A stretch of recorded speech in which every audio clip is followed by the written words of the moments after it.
Pansamantalang ipinakulong sa Senado ang sinasabing boyfriend at pangunahing suspect sa pagkawala ng beauty queen na si Catherine Camilon. Hindi naman kinagat ng mga senador ang depensa ng suspect na isang pulis. Report mula kay Mean Corvera.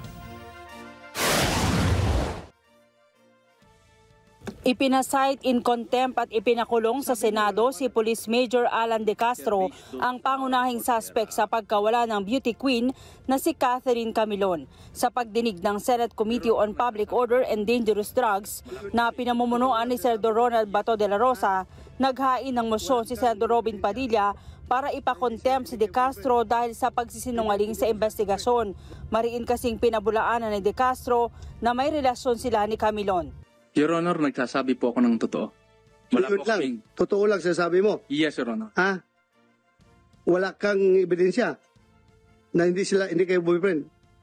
Hindi mo siya girlfriend? Wala kaming relasyon, sir. Wala. Wala kayong relasyon? Wala po. Ayon kay De La Rosa, may pahayag na ang National Bureau of Investigation at Philippine National Police na hawak nila ang mga affidavit ng mga testigo at mga larawang nagpapakita na may relasyon sila De Castro at Camilon.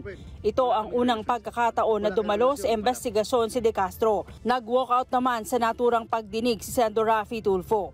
Nagalit si Tulfo dahil sa umunoy tila pagbibigay pa ng pagkakataon ni De La Rosa sa mga pulis kahit malinaw na sila ay nagsisinungaling.